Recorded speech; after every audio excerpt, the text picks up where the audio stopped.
What up, YouTube? It's Two Fat Guys Pull Us, and before we get to our video, we wanted to let you know about our milestone giveaway for 1,000 subscribers. We are giving away an Amazing Spider-Man issue number 4. This is the first appearance of Silk, the original Sin tie-in. I'm sure everybody is familiar with this book. This is a CBCS 9.8. Oh, yeah. Yeah, so... Big boy. This book is much hotter than it was when we first bought it for the show. Yep, that's true. You insist on still giving it away, and I'm very happy to do it. You can tell that he is not. But anyway, we are giving this away when we hit 1,000 subscribers. Kick-ass, key issue, first appearance of Silk, is someone's going to win this book. So go ahead, hit that subscribe button, and let's get to the video, shall we? I mean, looks like you lost a little bit of weight. I seriously had my first full meal today since Saturday lunch. What was it? Taco Bell? No, it was salad. It did have chicken nuggets on it, but it was salad. I mean, it weren't technically real chicken nuggets. It was buffalo, like boneless buffalo wings, but Jesus Christ, those are just big boy chicken nuggets. I mean, listen. I'm being honest, okay? No, I hear you. I know what they are. I get it. All right, so we don't have a bit this week, but we're just, because Nate wasn't here because he was sick. So the bit's going to be, well, there's no bit. I want us to say our pick of the week at the same time. So 3, 2, 1, hold on. pick of the week. Yeah, but hold on. I'm looking at the list from last week, just making sure. I mean, you should. Should I? Yeah, I mean, it was easy. It was soups easy. Oh, because I'm not finding it easy. God, come on. All right, ready? I will say it, but right. I don't know if it's Three. We're gonna do this. It's 3, 2, 1, and then say it. Exactly. Okay. Okay, here we go. 3, 2, 1. Crossover. Okay. Crossover. I was genuinely surprised that I liked that book. Yeah, you were gonna say that. You were like, yeah, Robert Kirkman, Walking Dead. I don't really care. And I was like, I watched the series. I watched it up until the Negan was, and would see the whole Negan and whatever. I can't remember his name, but I saw that scene, and then it was literally that episode that I was like, I think I'm okay. I think I'm good. Right. And I love that was addressed, and I love that Kirkman got his brains bashed in, like hardcore. Yes, not like, oh, we didn't see that. No, you saw. Not that I don't like Kirkman. I don't have a problem. I've actually never read anything of his, but it's just that they went there. That Kirkman was like, yeah, let's do this. Right. And he wrote those pages, so like he did that to himself. Right. And then I just liked Donnie's obviously self-bashing as well, but also just the commentary on the culture, calling out Bleeding Cool for writing anything and everything under the sun with massive grammatical errors and stuff like that. But I thought it was great. So I'm glad that we're on the same page. Same page. So we'll start the show. What up, YouTube? It's Two Fat Guys Pull Us, and we've got another new comic book day video for you for the week of March 9th. And it's kind of beefy for me, not so beefy for you, and that's okay. I need a break from the beef. Yeah, it's okay. That's fine. I mean, you were sick. I'm sure the beef got you sick, and so you had to, That's exactly what it was. You had to eat a salad with adult chicken nuggets on it. That sounds weird. Listen, I'm not going to be judged by having boneless buffalo wings on a salad, okay? That's not very adult. Anyway, let's get to the show. I eat vegetables. We got plenty of books to talk about. So first off, we've got X Lives of Wolverine, issue number 4.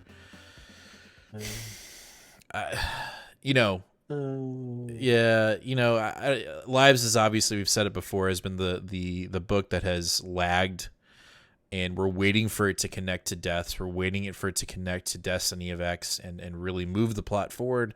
And it really just seems like we're trying to tie up loose ends within Benjamin Percy's Wolverine and X-Force run. But I'm still holding out hope, me personally, that they will connect at some point. Hopefully. Also, we were supposed to get this book. We were supposed to get this book last week, and we didn't. Yeah. So, I don't. Yeah, we'll see. We'll see what happens. I don't have a lot of faith, and honestly, the break from X books that we've had for a month has been really nice. And then I was like looking ahead, and I saw April, and there's like 4 books all at once, and I was like, right. I actually I'm not looking forward to that at all. Well, let's keep on So, talking about X books. We damn got it. X of Deaths of Wolverine, issue number 4. This book has actually been really good in the sense of moving the plot forward and giving us some hope for Destiny of X. And again, I hope they meet. And I said this on Sunday. I really hope that the reason why we didn't get these books last week, or at least Lives, is that what happens in Lives is so insane that you're just not going to want to wait a week to read Deaths, and that they're so connected that it's just going to be this, oh my God, it finally happened. I'm sure it won't, but It will not. that's where I'm hoping, just to see maybe the end of this event will really take off, but it remains to be seen. I didn't realize you couldn't see my hand while I was doing that. Yeah, I was like, what are you waiting for? Right. Let's talk about a next book that seems to be moving in a cool direction. Mm-hmm. That's Sabretooth, issue number 2. We have Sabretooth creating his own Krakoan hell, and he's about to torture a bunch of mutants. I'm digging it. I liked it. The first we'll issue see. was good. Yeah. Yeah. I'm always because I was a prose reader first and a nonfiction reader first. I always find it really exciting when writers that started their venture into comics, just to see if they can bring something in that maybe just comics writers aren't doing. Not to say that there's one better than the other or anything like that, but I'm just curious, like a guy like Victor Lavelle, whose career is built on something that has nothing to do with comic books at all, what he can bring to a story like Sabretooth. And the first issue was pretty good. So looks like the second issue is also oversized, 44 pages. So It was issue 1 was the most non-Hickman but Hickman book. There were definitely hints of Hickman in issue 1, so I'm hoping to see more of that in issue 2. Yeah. All right. After that, we've got Captain Carter issue number 1. I know you're not getting on. I know you're not jumping on this. I'm jumping on it. I'm giving it 1. And if it, I've got to read these basically on Wednesday so that by Friday, if I'm going to pick up issue 2, I can order it. I'm just giving it a shot to see what happens, to see if there's going to be any form of tie-in from the actual Disney Plus show in What If.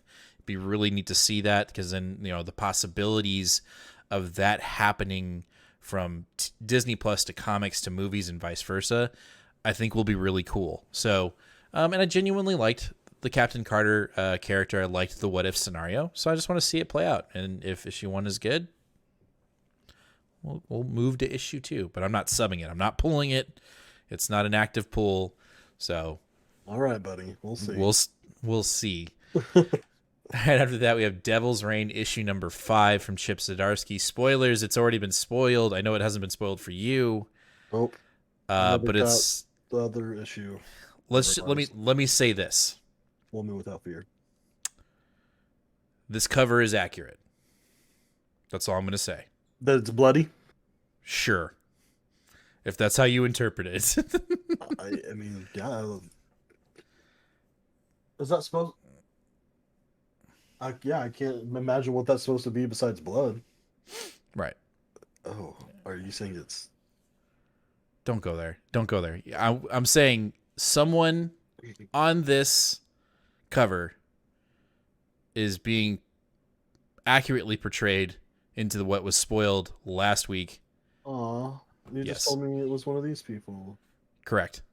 Oh, well, that's obvious now. She-Hulk is ending after issue 4. No. Yes. Shut up. Anyway, I'm not one for like getting upset about spoilers, but this was a massive fuck up by Marvel and editing and CB Sawowski, however you say that poser's name. And if you don't know what we're talking about, essentially someone has been revealed to have gone away in the Woman Without Fear last issue. Hiro Yoshida, I believe, is what you meant to say. Okay, that's what it was. And it's just really disappointing. And I was hoping it was maybe false, but Zdarsky came out and said, nope, it's real. Editorial messed up. Not sure how this worked out.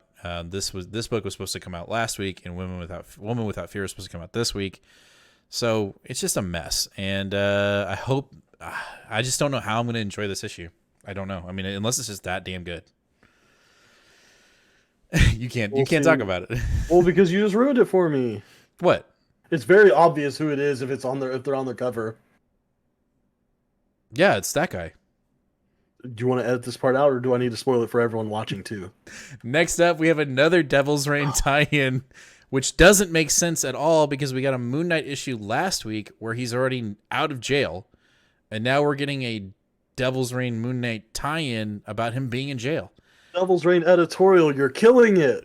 No shit. You should get a raise to another comic industry. There we go.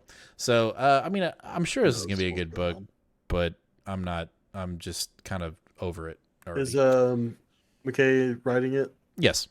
Okay. So, that's good. At least there's that. Sure. All right, after that, we have Eternals issue number 10. We are leading into Judgment Day. We have the Eternals sneaking into the Avengers hideout, or not hideout, base, headquarters. Yes, headquarters. That's headquarters, exactly. Quite literally. And we'll see if this cover comes to light, if it actually happens.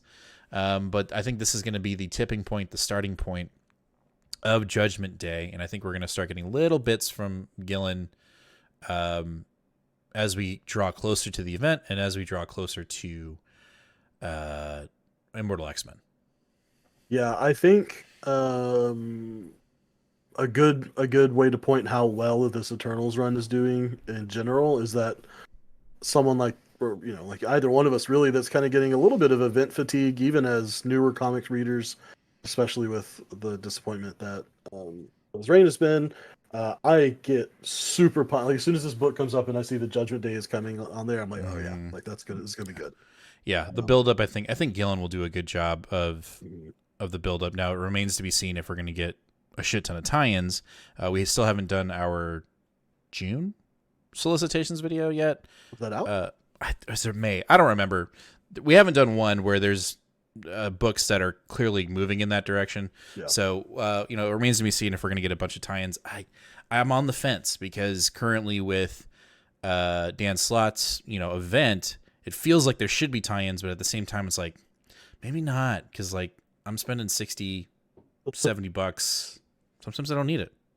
Yeah. I mean, of Devil's Reign and the Reckoning War, though, it feels like they chose the wrong one to branch out. But at the same time, how much of Reckoning War is really happening on Earth with the rest of our characters? So hey, yeah, I can see that. I mean, Guardians of the Galaxy, maybe? I don't know. Right. Anyway, after that, we've got Jason Aaron's Punisher issue number 1. I am picking up this purely to have this in my collection. I don't even think unless I'm going to read it. Don't get me wrong. I'm going to read it. Does it make the show? Probably not. I'm not a huge Punisher fan outside of Frank Castle being Cosmic Ghost Rider. I fucking love that variation of the character. But I'm going to read it. Does it make the show? I'm not quite sure yet. We'll have to read it and see. I mean, it is Jason Aaron. I do enjoy his writing.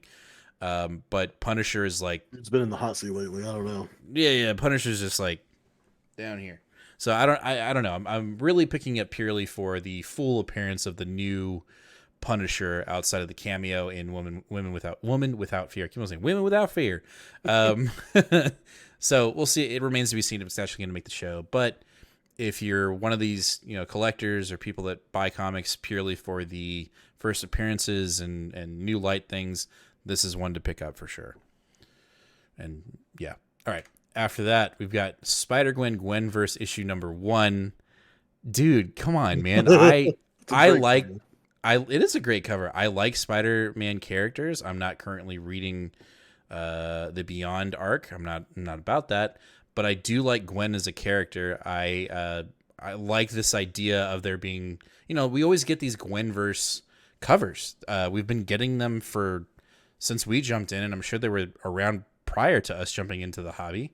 And so to see it kind of like come to fruition and get, a Captain America Gwen and a Wolverine Gwen and a Thor Gwen and all of them, Iron Man and Captain Marvel, I think that's fun.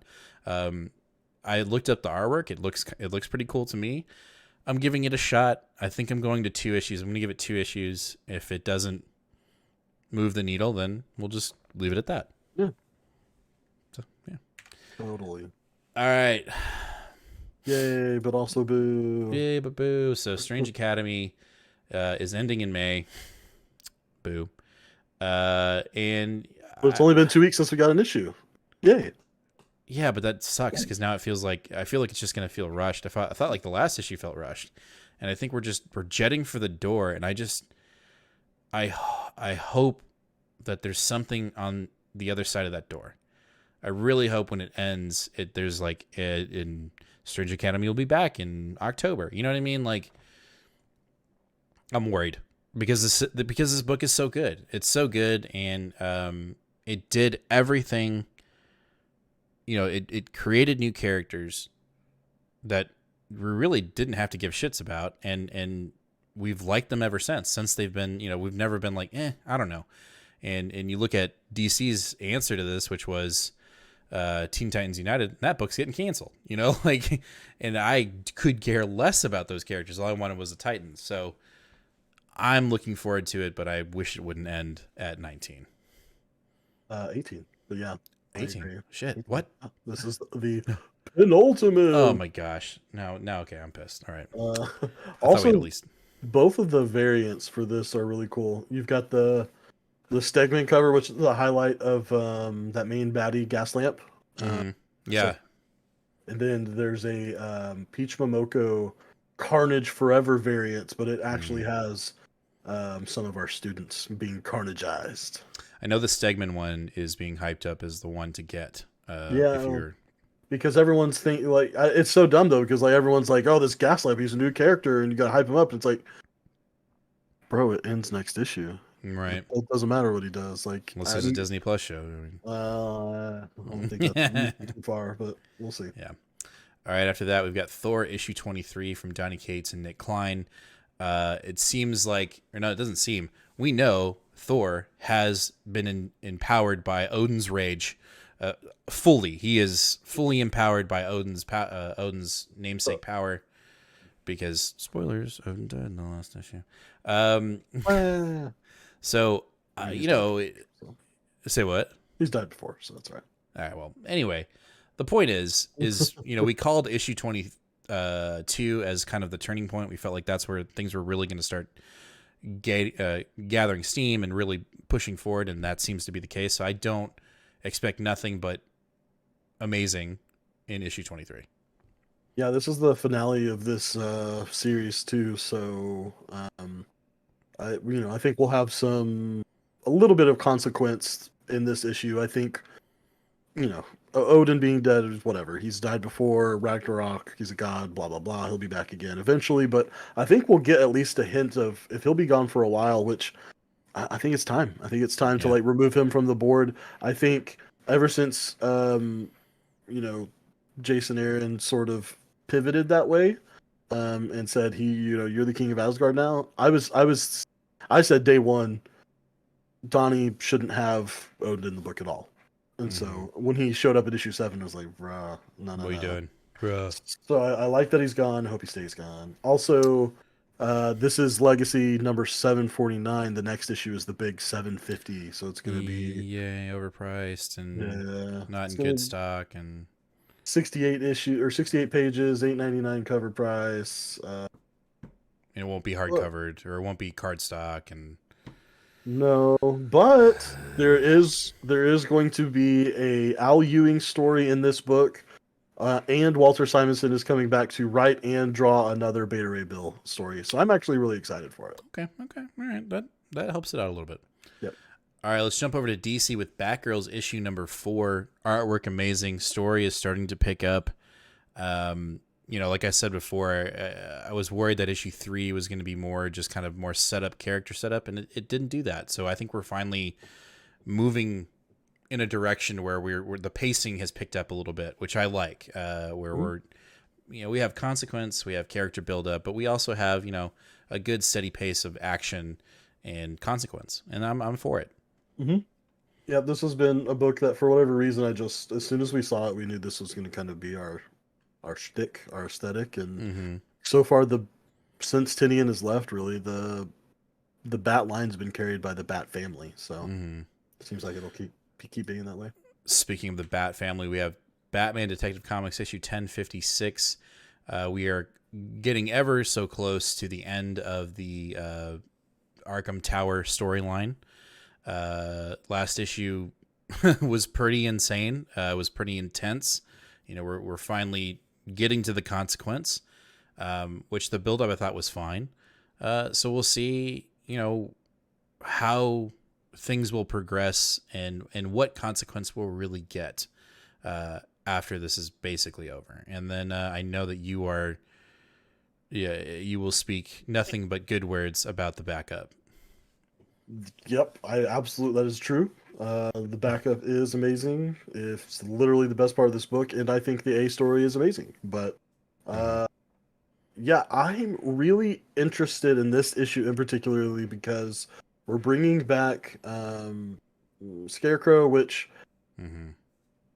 I like when it first happened. It's like ooh, and then I reflected on it. It's like I Mhm. don't know, and Yeah. then I was reminded of it just now in the synopsis and was like, all right, let's see what we'll do with We'll this. I see. don't We'll know see. because I really like the character design a lot, and Mhm. so and I don't I wanted more use out of it from Mhm. Fear State. Fear State didn't, you know, I still feel like I have blue balls from Fear State, so Okay. maybe this will help um, I with think I that. had the same kind of reaction, except for I'm at the moment right now going like, you know, we've only been reading DC for what, a year and a half now, maybe more Sounds than right. that. Yeah, Yeah. that sounds right. And so I don't know. I guess for me, and this may be controversial, and that's okay. But I liked when Tinian, and I know that this isn't Tinian's book, but I'm just saying in general with Batman, the idea of having new characters, if the pacing is correct, intrigues me a little bit more than like, wow, how's the Scarecrow different this time? Or you Hmm. know what I mean? Or you know, what's the arrangement on Joker's makeup this time? You know what I mean? I don't know. I just kind of like, even though we haven't been reading DC Comics for a very long time, I feel like I already have fatigue for the characters that are already, you know, pretty old. Does that Mm. make sense? I don't know. I Yeah, maybe just I understand what you're saying. okay. I don't know that I have that fatigue yet, but Yeah. that's valid. I don't know if I'd call it fatigue, but I just say like I got into the other run because there was so much like new. Hmm. And I think if they had just kind of if Tinian had pulled it off a little bit, like the gas off a little bit, then maybe more people would be in that same boat. Because I know that there can be fatigue the other way, where it's just like, okay, it's just a new like how long is this person really going to last? So See, that's what a lot of people complain about his run for. So I think it's just sort of where your perspective is at. right, I get that. Also, All the right, solicitation says Tim Drake is going to be here. Oh, yay! We haven't seen yay. Tim in forever. I mean, but then we will. And, Oh, and I'm excited. oh yeah, you're Jeez. right. No, you're right. You're right. All right, let's talk about Superman Son of Kal-El, a crossover with Nightwing. And if this book is anything like the Nightwing Superman crossover in Nightwing, did I say This that book, right? this the yes the crossover in Nightwing. This one is going to be all about Nightwing And not because Superman. the Nightwing book was all about Superman. Superman, right. So we'll see. I knew where you were going with it. Yeah. Um I anticipated it to be good. I just I mean I don't want to get cheated. So yeah, I want it to be about Nightwing. Because I felt like I was cheated in the last book. I don't. It's whatever. We'll see what they do.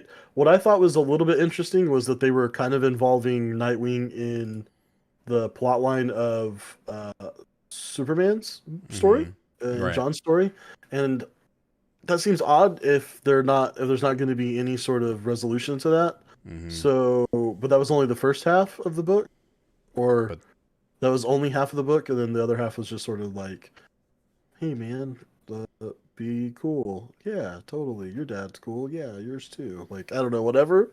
yeah. And so, Maybe we're doing a holding pattern. Like maybe this is just kind of stretching us to get to Dark Crisis, you know, to set up those uh, plot points. I feel like that's a lot. That's kind of happening right now. I don't know. we'll see. But just looking at the solicitation for the next issue of Superman, we're going right back into the Henry Bendix Gamora Hmm. thing. Like we're still in that. So I expect this issue to still focus heavily on that in some way. Interesting. All right, after that, we've got our Independence. So we're going to kick it off with Image's New Masters issue number 2. We were really impressed with issue 1, and just the world building that we're getting with this book, and just kind of the rules. Not really. I mean, there are no rules. That's the best part about independent comics, is that you can just kind of do whatever the fuck you want and not have to worry about 60, 70 years of continuity. Yeah. So while I was sick, I finished watching the rest of the Foundation episodes on Apple TV. If Okay. you like that show at all, and you want to see that show with a more African influenced, like African, like country, like culture influence, which I know is a very huge generalization. It's an entire continent, but that's the feel that I get from this book. It I very agree. much has that feel, and I love that I was able to get that much world building and that much aesthetic feel from one issue of a book. So I'm super pumped for issue Yeah, 2. no doubt. After that, we have our first mini to break out of Radiant Black, and that is Radiant Red. So this is a 3-parter, right? Uh, Or is we don't this know. a? I don't think we know. Oh, 5. It says 105 at the top. Really, just use your eyes. So it's a 5-part mini, Yes. dealing with Radiant Red. So we have our, I can't remember. Yeah, she's basically dealing with a cheating husband. She fixes it by stealing money from a bank, and shit goes awry. So she's got anger issues, and it's very clear on the, and rightfully so. I'm not going to say that they're not valid, but we're going to go down that rabbit hole. And interestingly enough, this is not written by our main writer. Nope. Nope. This is Cherish Chin who's writing this, which I think is good. We don't need another white man writing a woman of color. So let's let a woman of color write Write the book. her Yeah. own voice. It did. Now I'm curious though. Did Higgins write her issue as well in her guest issue, or did we have a guest writer similar to the other one? Oh, Radiant Pink or whatever. Yes. I don't know. I knew it. Yeah, she did. She did guest write There you go. that issue. So if you liked the issue that originally highlighted the Radiant Red, and you liked the way that her story was told in voice, you're gonna get that same thing here, which almost makes me feel like they were planning this the whole time. Interesting. Which I really like. The I like that they massive do that. multiverse is coming together as we speak. Oh my gosh! And you'll never guess, but the artist who did that issue is LaFuente. Oh my gosh, it's like they did it on Oh, next purpose. time, do your homework, fat guys. Damn. Oh, geez. Next up, we've got from Boom Studios, 7 Secrets, issue number 15. Things are getting crazy. Things are just getting crazy in this book. They've been getting crazy. And the last issue basically ended with a giant demon coming out of a briefcase. And Casper's got to fight it. And we kind of know where that's going to go, but not so. Right. He's probably gonna die, but He's gonna die. he's not gonna be like dead. He's gonna be like the chosen one, and he resurrects, or we're in the weird, the no space in between portal space, and the little booger monsters that raised him are gonna be like, nah, bro, we got you. Here's got our you. essence, and Yeah. something, whatever it's gonna be cool because it's Tom Taylor, so I'm not worried about it. Potential pick of the week right here. Always. All right. After that, we've got Little Monsters from Jeff Lemire and Dustin. Remind me how to say his name. I believe it's Win. When? Okay. I am picking this up solely for the creative team. I literally didn't even look at what it was about at first. And even when I looked at what it was about and it said vampires, I was like, well, I'm still going to get it because of Descender, because of Robin and Batman.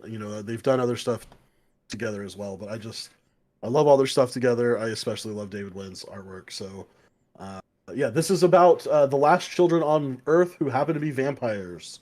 For longer they can remember, these child vampires have lived a life of eternal wonder amongst the ruins of humanity. But shocking events fracture the group and set them on a path that will shatter their innocence forever.